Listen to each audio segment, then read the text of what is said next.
వృషభ రాశి అంటేనే నాకు తెలిసి వాళ్ళకి ఆ దైవ బలం బలంగా ఉంటుంది. వాళ్ళకి నేను 10 మందిలో అంటే 10 మందికి ఆ లక్షణం ఉంటుందని చెప్తాను. 9 మందికి 8 మందికి అని కూడా నేను చెప్పను.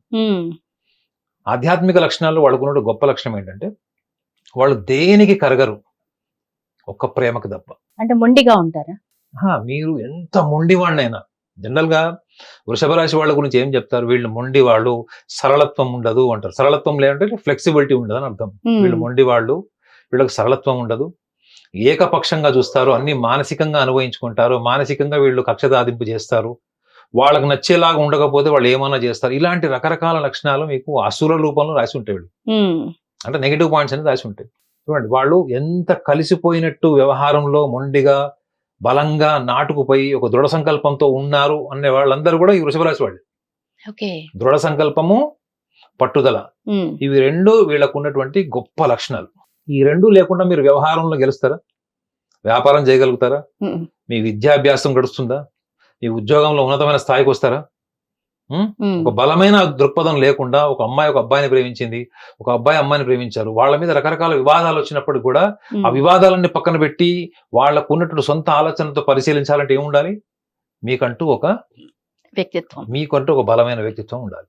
6 నెలలు గౌతమ్ బుద్ధుడు 6 నెలలు ధ్యాన స్థితిలో ఉన్నాడు.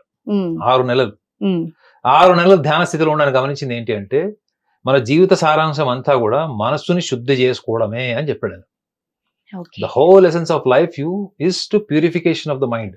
మీ మైండ్ ని మీరు ఎంత ప్యూరిఫై చేస్తారో మీరు అంత అద్భుతమైనటువంటి డిటాచ్మెంట్ ఏమంటాం మనము, వైరాగ్యం లేదా సాల్వేషన్, లిబరేషన్, ఇవన్నిటిని కూడా మనము మనసుని శుద్ధి చేసుకోవడం వల్లనే వస్తుంది.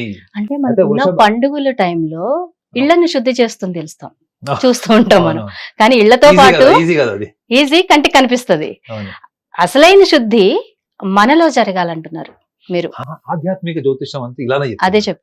ఆధ్యాత్మిక జ్యోతిషం చాలా సింప్లిఫై చేస్తుంది వాటిని. ఏంటంటే ఈ గొప్ప లక్షణాలన్నీ కూడా మీరు పురాణ కథల్లో ఉన్నటువంటి గొప్ప గొప్ప వాళ్ళందరినీ చూడండి. శ్రీరాముల వారిని చూసినా, హనుమంతుడిని చూసుకున్నా, మీరు సీతమ్మ వారిని చూసినా, మీరు ఏ కథలను చదవండి, మార్కండేయుని చూసినా, అన్నా వృషభ రాశి వాళ్ళకు ఉన్నటువంటి గొప్ప లక్షణం ఏంటంటే వాళ్ళకి ఇన్ని దైవ లక్షణాలతో పాటు వాళ్ళకి ఇంకో గొప్ప విషయం కూడా చెప్పాలి. ఏంటంటే వీళ్ళు ఎక్కడ ఉంటారో ఈ వృషభ రాశి వాళ్ళు, ఆ చుట్టుపక్కల వాళ్ళందరితో కూడా వీళ్ళు కలిసిపోయి మమైకమైపోయి వాళ్ళందరితోని స్నేహభావంతో పలకరింపులు అలా ఉంటాయని మీరు అనుకుంటున్నారా?